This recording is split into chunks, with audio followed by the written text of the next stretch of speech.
అందరికీ నమస్కారం. మనం ఈ వీడియోలో సిబిఎస్ఈ తెలుగు తెలంగాణ 10వ తరగతికి సంబంధించినటువంటి ముఖ్యమైనటువంటి ప్రశ్న జవాబుల గురించి ఈ వీడియోలో తెలుసుకుందాం. ఇదంతా కూడా ఒక గెస్ మాత్రమే. పరీక్షల సమయంలో అన్ని ప్రశ్నలు అన్ని జవాబులు కూడా చదువుకోవాలి. ఇలాంటి ప్రశ్నలు వస్తాయనే ఒక ఊహ మాత్రమే. నమ్మకం ఉన్నటువంటి వాళ్ళు మాత్రం ఈ వీడియో చూడండి, లేదా స్కిప్ చేయండి. ఒక్కసారి ప్రతి పాఠం అందులో ఉన్నటువంటి షార్ట్ ఆన్సర్స్ ఏంటో ఇచ్చాను, ఆ తర్వాత లాంగ్ ఆన్సర్ గురించి కూడా తెలుసుకుందాం. షార్ట్ ఆన్సర్స్ లో పద్య భాగానికి సంబంధించి 4 ప్రశ్నలు వస్తాయి. మీరు రాయాల్సింది కేవలం 2 మాత్రమే రాయాలి. 2 × 2 4 మార్కులు వస్తాయి. అలాగే గద్య భాగంలో చూసుకున్నట్టయితే మొత్తం 3 ప్రశ్నలు వస్తాయి. 3 మీరు రాయాల్సింది 2 × 2 4 మార్కులు. మొత్తం కలిపి పద్య భాగం గద్య భాగం 2 కలిపి 8 మార్కులు మీరు సాధించవచ్చు. దానశీలం ఇందులో ఈ కుబ్జుండు అలతింబోడు అని శుక్రాచార్యుడు చెప్పడంలో అతని ఉద్దేశం ఏమై ఉంటుంది, దానితో మీరు ఏకీభవిస్తారా? అలాగే ఆడిన మాట తప్పకూడదు ఎందుకు?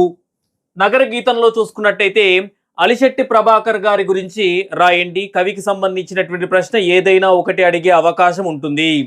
అలాగే నగర జీవికి తీరిక దక్కదు కోరిక చిక్కదు అనే కవితా పంక్తుల్లోని వాస్తవాన్ని గురించి రాయండి. ఇది చాలాసార్లు పరీక్షలో అడిగినటువంటి ప్రశ్న. జాగ్రత్తగా నేర్చుకోండి, ఖచ్చితంగా వస్తుంది. అలాగే శతక మధురిమలో చూసుకున్నట్టయితే మిత్రుడు పుస్తకం వలె మంచి దారి చూపుతాడు అని ఎలా చెప్పగలరు? అలాగే త్యాగి లక్షణాలు ఎలా ఉంటాయి? భిక్ష పాఠం చూసుకున్నట్టయితే నేడు నిన్నటికి మరునాడు నిక్కువంబు.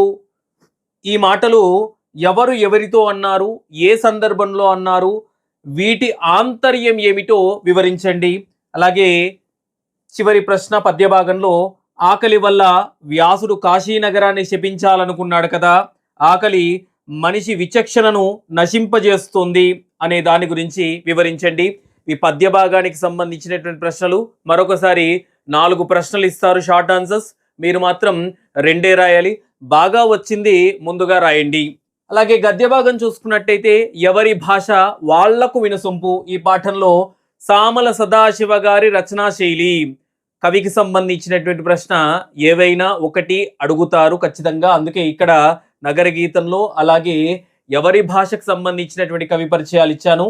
సామల సదాశివ గారి రచనా శైలిని గురించి రాయండి. అలాగే కప్పగంతుల లక్ష్మణ శాస్త్రి గారిని రచయిత గురుస్థానీయులుగా ఎందుకు భావించారో రాయండి. లక్ష్యసిద్ధి పాఠం చూసుకున్నట్టయితే పత్రికల్లోని సంపాదకీయాలకు సాధారణమైనటువంటి వార్తలకు ఉన్నటువంటి భేదాలు, డిఫరెన్సెస్ రాయాలి. అలాగే తెలంగాణ ఏర్పాటు జాతి చరిత్రలో అద్భుతమైనటువంటి ఘట్టం అని ఎందుకు అంటున్నారు? ఇది చాలాసార్లు పరీక్షలు వచ్చాయి ఈ 2 ప్రశ్నలు. అలాగే గోల్కొండ పట్టణాలు చూసుకున్నట్టయితే గోల్కొండ పాదుషాలు సాహిత్య పోషకులు అనడానికి ఉదాహరణలు రాయండి.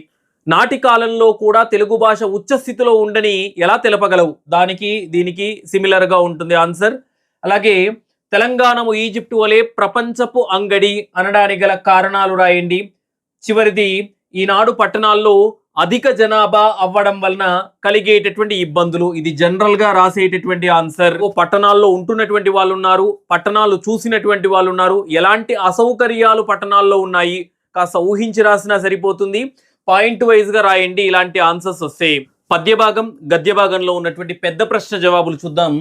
పద్య భాగంలో దానశీలం పాఠ్యభాగ సారాంశం, నేడు నగర జీవనం ఎందుకు సంక్లిష్టంగా మారిందో విశ్లేషించి రాయండి. అలాగే భిక్ష పాఠంలో చూసుకుంటే భిక్ష పాఠ్యభాగ కథను సంక్షిప్తంగా వివరించండి. శతక పద్యాలలోని నీతులు నిత్య జీవితంలో ఎలా ఉపయోగపడుతున్నాయో విశ్లేషించి రాయండి. ఇవి పద్య భాగంలోంచి 2 ప్రశ్నలు ఇస్తారు. 2 మీరు రాయాల్సింది ఒకటి. ఒక్కొక్క ప్రశ్నకు 4 మార్కులు. అంటే 4 మార్కులు పద్య భాగంలోని పెద్ద ప్రశ్నకు మీకు వస్తాయి. గద్య భాగంలో కూడా 2 పెద్ద ప్రశ్నలు ఇస్తారు. అందులో ఒకటి రాయాలి, చాయిస్ కిందికి ఇంకోటి వదిలేయచ్చు. ఎవరి భాష వాళ్లకు వినసొంపు పాఠం ఆధారంగా సామల సదాశివ గారి గురించి మీకేమర్థమైందో రాయండి. అలాగే గోల్కొండ పట్టణ విశిష్టతను తెలపండి. ఇది గద్య భాగంలో ఉన్నటువంటి లాంగ్ ఆన్సర్స్. కంపల్సరీగా వచ్చేటటువంటి ప్రశ్నలు ఇవి 2. ఎందుకంటే గద్య భాగంలో మనకు 3 పాఠాలు ఉంటాయి. ఒకటి లక్ష్యసిద్ధి, ఎవరి భాష, అలాగే గోల్కొండ. 3 2 లాంగ్ ఆన్సర్స్ అడుగుతారు కాబట్టి ఇవి 2 ఖచ్చితంగా నేర్చుకోవాలి. అలాగే ప్రతిపదార్థాలు చూసుకున్నట్టయితే కార్యరాజులు రాజ్యములు కలగవే దానశీలము, అలాగే పొత్తంబై కడు నేర్పుతో ఘనుడవ్వాడగు వేడు, ఈ రెండు కూడా శతక మధురిమ. భిక్షపాఠంలో చూసుకుంటే అనవుడు అల్లనవ్వి అనేటటువంటి పద్యం. అలాగే రామాయణంలో 9 ప్రశ్నలు ఇచ్చాను, ఇందులోంచే రావచ్చని ఆశిద్దాం. మొదటిది విశ్వామిత్ర యాగాన్ని గురించి, అలాగే దశరథ పుత్ర జననం, చిత్రకూట వృత్తాంతం, భరతుని పాదుకా పట్టాభిషేకం, దండకారణ్య వృత్తాంతం గురించి రాయండి. మారీచుని సహాయంతో రావణుడు సీతాపహరణ చేసిన వృత్తాంతం, అలాగే వాలి సుగ్రీవుల విరోధం లేదా రామ సుగ్రీవుల మైత్రి ఏదైనా రావచ్చు. అలాగే సీతాన్వేషణ వృత్తాంతం, హనుమంతుడు చేసిన సీతాన్వేషణ వృత్తాంతాన్ని గురించి రాయండి. చివరిది రామరావణ యుద్ధాన్ని గురించి రాయండి. ఇవి చాలా ఇంపార్టెంట్ ప్రశ్నలు, అలాగే ప్రతిపదార్థాలు.